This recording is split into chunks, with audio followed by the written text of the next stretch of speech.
athletes. Hi guys. I thought you were going to say something in Czech. Ahoj, jak se máte, děcka?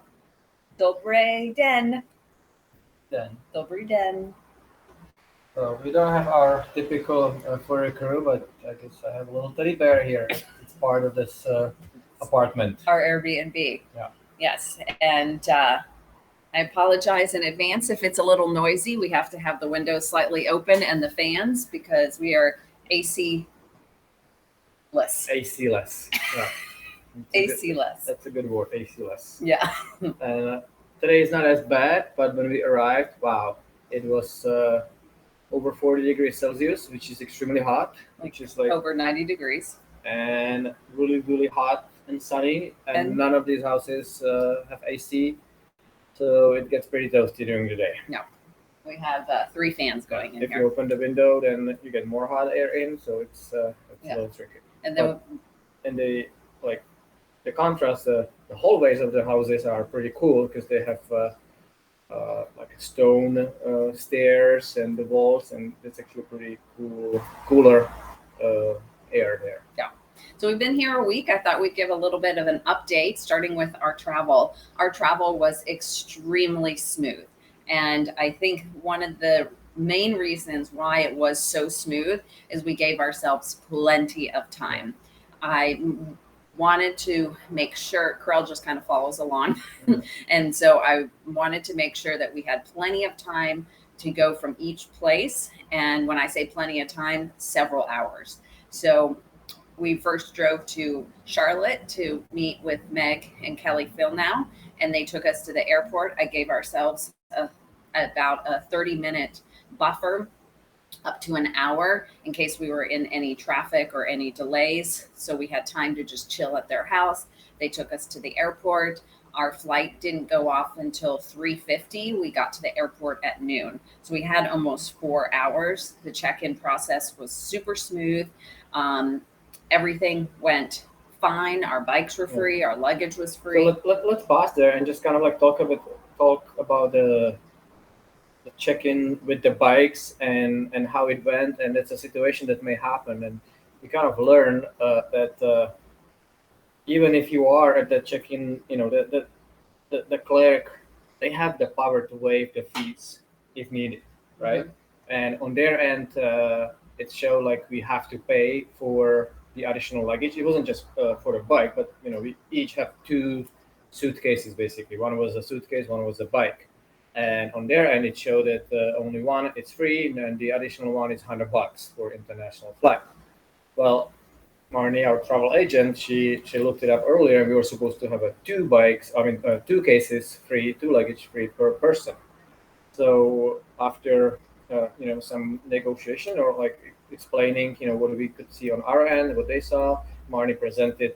She always had printouts, even when everything is online, and she also showed it on our Delta app that it says that we're supposed to have 2 free luggage each. So then they waived the fee, so the bikes were free, luggage was free, and everything was smooth from there. So, and they, even the supervisor who came up said, "Oh, you can just waive the fee; you don't have to charge it." So, don't be afraid to if you know that you are correct and that you researched it and it's supposed to be free. And even if the clerk tells you that you have to pay something, if you have a proof that you can show, they can waive the fee, and you're good to go. Yeah. So do your research and don't be afraid to speak up. Yeah. But always be nice as well. Yeah. Don't raise your voice and get upset because they don't know, or they have to follow protocols. Otherwise, they put the bikes in the storage and you won't see them for 20 days. Yeah, so be nice. So once we got through security, we had plenty of time, which we accounted for that. So we did work and worked on your all's training. I brought a sandwich with me. Carell got a wrap. We both got smoothies just because when you're traveling all day, especially international, it's good to just have light meals every few hours as opposed to having one big meal. Just because you sit in the buckets. Yeah, you're sitting there the whole time. When we travel, one of our luxuries is getting Comfort Plus seats. It can be anywhere from $25 to $100 extra. And to us, it's worth the extra cost to have that extra leg room. And especially one that we like the most is the very first row. The first row. because then there's a wall in front of you, so there's no other seats, and the leg room is even greater. And you can, for us shorter people, we can just stretch the legs completely and can't even touch the wall. Yeah, so that's something that I splurge for, but I just consider it just part of reducing the stress and ensuring better comfort while we travel. Sometimes Corel and I will even sit on opposite seats if we can't do that option, or if we can't be in the front row, just so we both have an aisle seat. If there's three, definitely prefer the aisle seat, so I can easily get up and go to the bathroom if needed. Don't have to ask anybody. Yeah. So the great thing about this trip, which we had never done before, is travel with AirTags. And AirTags, Apple AirTags, are very new to us, so they may be new to you, but this is what it looks like in the holder. It's just a little tag here, and we bought these little holders. Corel also bought cage holders, so he can mount the AirTag on any bike. It's an additional mount that you stick your cage on top that goes to the frame. So it basically sits between the water bottle cage and the bike frame. Similar. Basically, you can't even see it on the bike. It's this thin, and it would look just like that, except it has the thingy right here. It will be one hole here, so you can place it underneath the water bottle cage with the same screws, just longer screws. You attach it to the bike frame, and now your bike is trackable. So even not just for when you travel that you can track your bike, but let's say that the bike gets stolen and they don't notice that it's on, you can track it and find it. So we had 4 of these. You can buy 4 for $99. There's no additional cost in terms of paying for the app or anything like that. These little keychain holders were like $10 or $12, and then the same thing. So we probably spent about $140 for these, and we can reuse them as much as we want. So we had one in each of our suitcases, and then we had one in each of our bike bags. What was the name of? We have new bike bags. We traveled with our mountain bikes. What kind of bag do we use? Well, it's a Canadian brand, Bikeend. I can put it's it on there. My blog. Yeah, and so how I came across of those, I actually got that one bike bag from Coach Joe, and I needed a bag to be able to transport my mountain bike, because the mountain bike, it's a longer wheelbase, has a bigger wheels, and it just wouldn't fit into my previous Sacon hard case, which was super secure, but it was not as practical because we could not fold it, or we could not change the shape of it. It was just plastic hard case, so super safe for the bike, but not so great for when you need to travel, squeeze it somewhere, or store it. So I got that one bag from Joe, and I really like it. So I ordered another one directly from their website, which is based in Canada. And to my surprise, it was a free shipping from Canada and no sales tax. And as many of you know, it used to be that if you buy something out of state, you usually don't pay sales tax, but that's not really true anymore. Most of the states are now requiring the charge for the sales tax regardless where you buy it. But so this was tax free, and it was free shipping. But wow! And so it was $450. And the nice feature of this bag, so it's a kind of like a soft hard case. Now, I think it's considered a soft bag, but it's pretty sturdy. And the best thing is that it has a inflatable kind of like a airbags on the side. So once you pack everything in, you can just just blow it with your mouth. You can inflate those airbags, and everything is nice and tidy and very secure. It also has a metal frame inside where you attach the bike, so the bike sits on the frame, so nothing is moving whatsoever. And also another feature that I really like, that the case, it's relatively small, so we could actually fit it into our Jeep Grand Cherokee when we were getting to the airport by standing. When we used to travel with our old cases, it would have to be laid down, one on the top of each other. It was kind of moving because it's not a flat shape. And so I really like these smaller cases. It's easier to store. And then when we arrived here, I deflated it and just kind of like roll it into a shape like when you would be traveling with a tent, right? Yeah, like sleeping bag or something. Yeah. And so it's easy to store wherever you go, or if you need to remove it, the bikes from it while you travel from the airport, you can still kind of do these arrangements. The only downside is there's not wheels on both sides, so you can't just push it. You have to hold it from the handle. Yeah, kind of like when you have a suitcase or anything, so you just kind of lift it up. Like some of those duffel bags, they have a wheels on the one end, and you just kind of lift it up. I'm sure Joe could figure out a way to put wheels on both sides. Yeah. And they're actually very light, relatively light for how sturdy and secure it is. It's lighter than our hard case, so we can put a little bit more inside and not worry about the weight. Because we need it to be 50 pounds or less for it to count as luggage, for it not to be charged on Delta. Yeah. So anyways, the air tags were fantastic because they tell you when the item was moved or touched or is no longer with you. Or is no longer with you. Gives you a lot of great information. It's on an app. And well, it's part of the Find My. It used to be just Find My phone on the iPhones. Now it's just Find My, and find whatever it goes. And so we just labeled it. You can do little emojis to know what you're looking for, and it was great because it gave us a peace of mind that our items were on the plane to New York. But what was even better was that we noticed that Corral's bike was at our old gate when we were in New York, because they changed gates kind of halfway through our 3-hour layover. So we went from like 26 to 38 gate, and Corral's bike was still over in 26. We could see where it is in terms of like the restaurants nearby. And as we're sitting on the plane and we've got about 30 more minutes to board, we notice that all of our stuff is on the plane except for Corral's bike.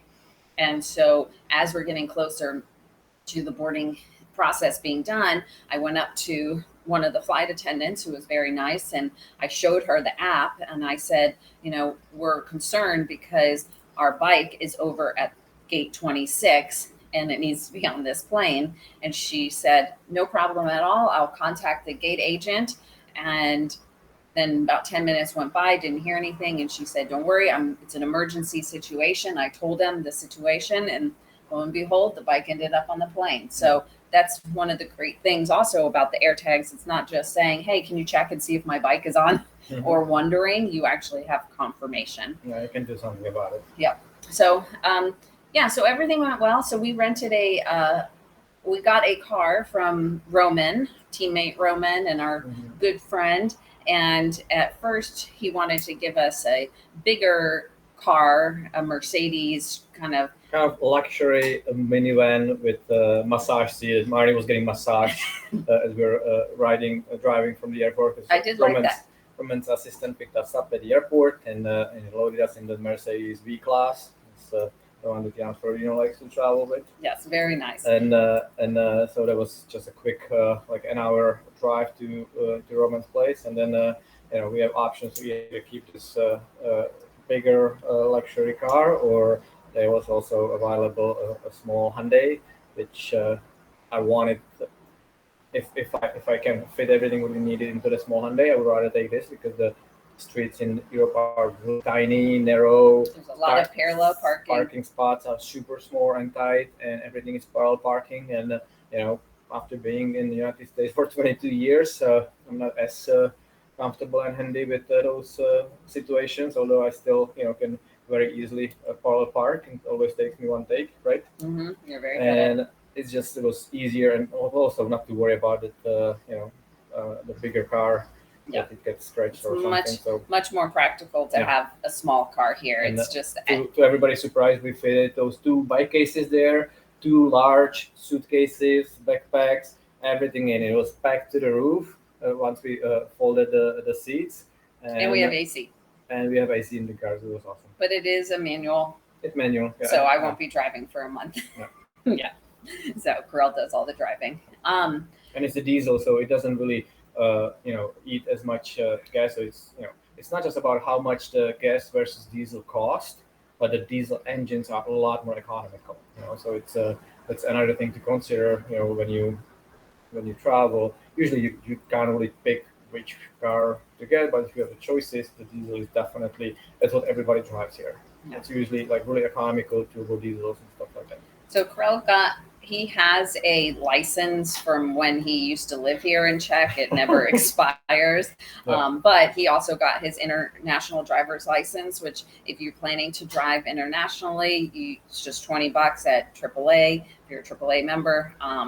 And you can get your passport or your pictures done there for free if you're a AAA member.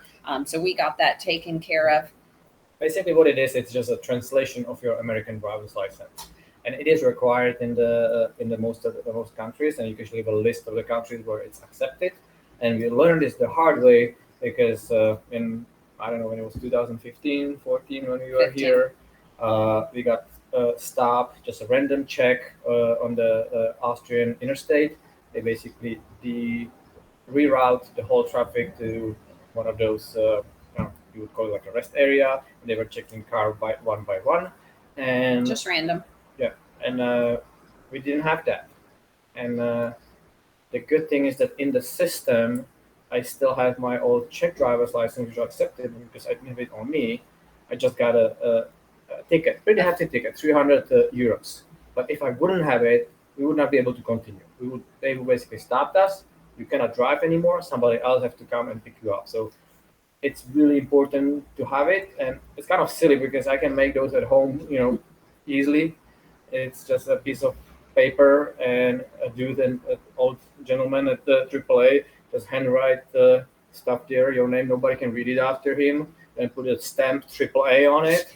That I can make it from a potato and just like carve it there and just make it, and that's it. But it's required, so Yeah. it's good to have it. Yeah. So that's really important. However, I will say though that the driving in Europe, or at least in Czech, is so different in terms of the lights, the stop signs, the signs that are there. It's very different, and I'm constantly asking Carell, what does this mean and what does this mean? So I wouldn't be comfortable driving anyways around here. Yeah, and it's like I suggest that if you are traveling to different foreign country, not familiar with, don't just expect that they will have the same signs like a traffic sign, because they don't. They have Well, in the United States, everything is written out. everything is written. Yeah, Here but they just have they symbols. have symbols. So make sure to learn that. Yeah. Also, we carry these guys as a typical tourist. And Our Fanny Packs. it's really practical, Yep. right? Because the large documents like passports and foreigner currency and other things that you may need, it's just right here. It's right on you, so you know it's secure. That you won't lose it from the pocket, or nobody will steal it from you. It's very very good idea to have. Yeah. And since you talk about a driver's license, I'll just show you.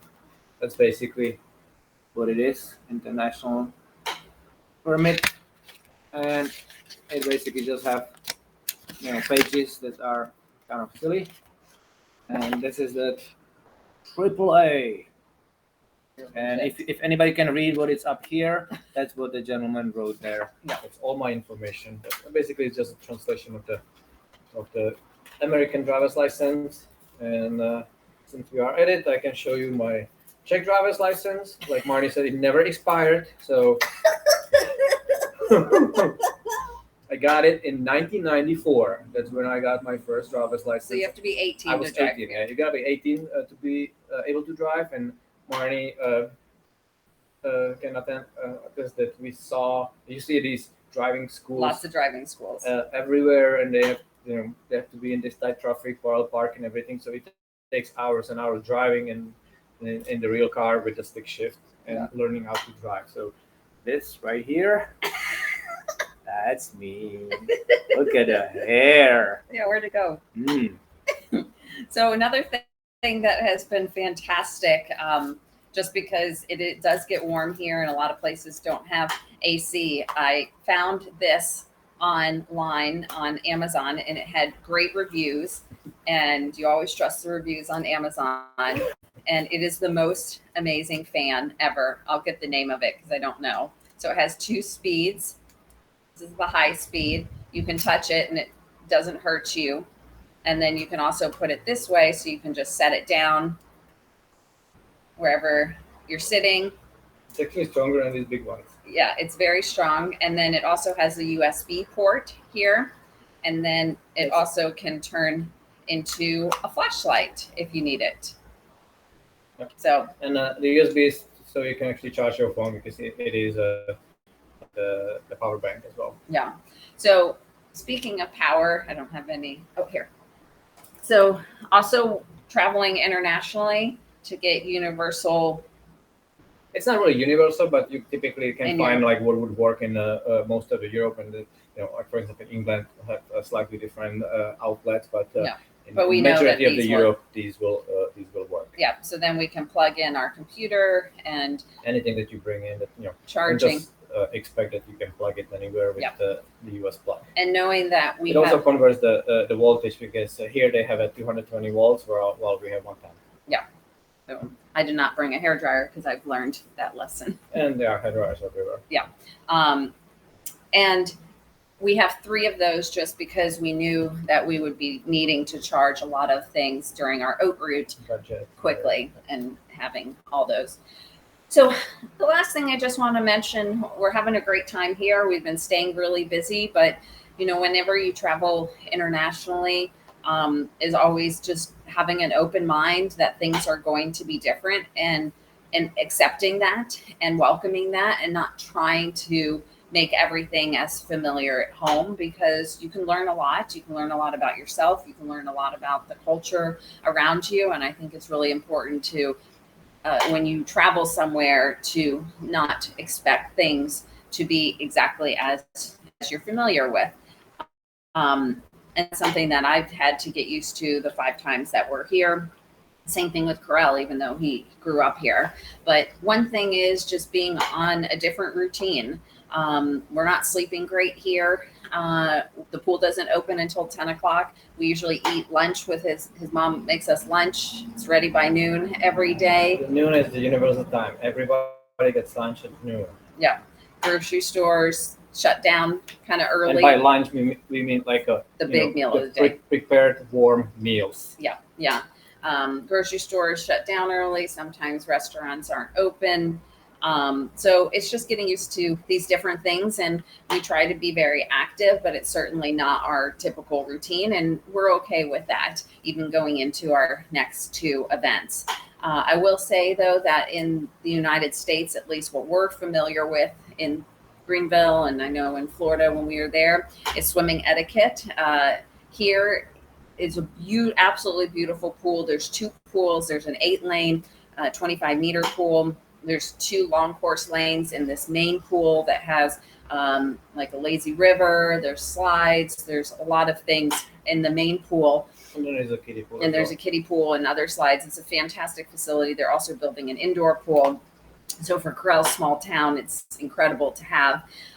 But in that 8-lane pool, there's a lot of people that are just there for leisure. And we were swimming on Friday when it was 90 plus degrees outside, and people were there just to cool off. And they weren't there to do fitness activities. We were even swimming in some old dude, probably 60 years old, just cannonballs right in front of us in our lane. Like, no big deal. I just need to cool off. So now it's been a lot better just because it's been more in this 70s. We've been getting there right when it opens, and it's been a lot better, and we've had no issues, but just something different. Basically what people like to do in the summer, you go, either to a lake or, you have this nice facility, you go there to cool off and just kind of like play in the water, So like in the United States, we have all those signs, no diving. Well, here diving is encouraged. And how about those swim guards? Yeah, the lifeguards. I mean, there's this pool with like 200 people, and the lifeguards are just sitting up there playing on their phones. So very, very different around here. One of the things that's so great, and it's such a difference from the United States, is that we can walk everywhere. And Corel lives in a very small town, but there are grocery stores on every corner. We changed Airbnbs just because we needed to stay in 2 separate places because nothing was available for the whole time. And I asked Corel, are we going to have to walk to that one? He's like, no, there's one just right down here.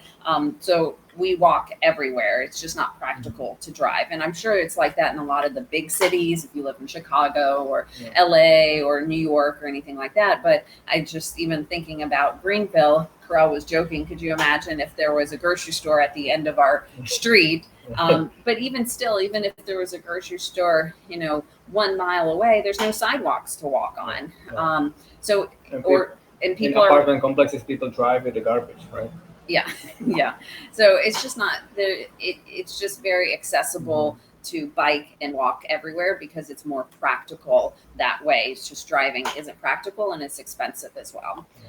So that's something that we really like. And another thing that we like and enjoy a lot is they have these really reasonably sized ice creams, the portions, and it's in United States everything is big is better, it's more is better, and here you really just, if you just want to get ice cream, you get a small ice cream, and it's just refreshing, and it's not like it's a bazillion calories and packed with sugar for 3 days. So that's been really nice, and you can actually get a single serving like an ice cream bar in the grocery store, so you don't have to buy the whole package. You can just I didn't think about that. you just go and pick one. And the gas stations too. Yeah, and the gas station, they are actually very nice. With they usually have a coffee bar, and the coffee is actually very good. They have some grocery stuff, and just kind of like a fresh stuff. You can get a fresh bread there. You can get meals in some of the better ones, and it's just a little bit different. And as I wrote about in my newsletter today, the public newsletter that we send out, that Joey and I do, is this idea of mindful eating. And for Carell and I, we love going to the grocery store here and just looking through everything. Oh, let's try this. And for Carell, a lot of this is, I remember eating this and I want to eat this again, and trying things that he hasn't had in a really long time. I can't read the label, so I just have to ask Carell if it's vegetarian, can I eat it? And if he says yes, I'm looking forward to trying it. But our food related decisions are really just based on tasting things and how does it taste, as opposed to having lots of names on it or telling you if it's healthy, or we know the ingredients are healthy here just because the European Union has very strict guidelines for what can be in food.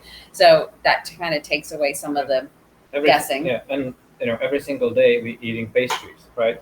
Yes. But the pastries are not just packed with sugar and everything tastes the same. You can really enjoy the different tastes. Yeah. And one of the flavors that it's so typical, especially for Czech, it's apricot flavor. And plum.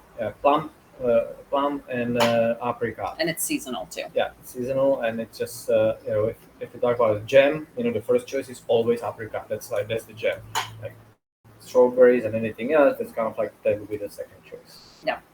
So those are just some of our observations. We're actually packing up today. This will be our last day in Znojmo, Carell's hometown, and we're going to be heading off to Prachatice.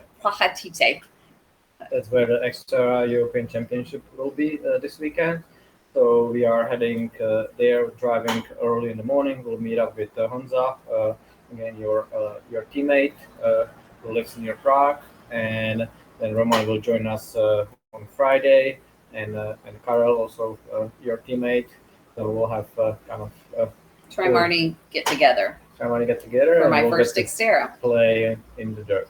Yeah, so we'll be giving an update after that. If you guys have any questions or anything that you'd like us to cover, just let us know, and keep up the great work with your training.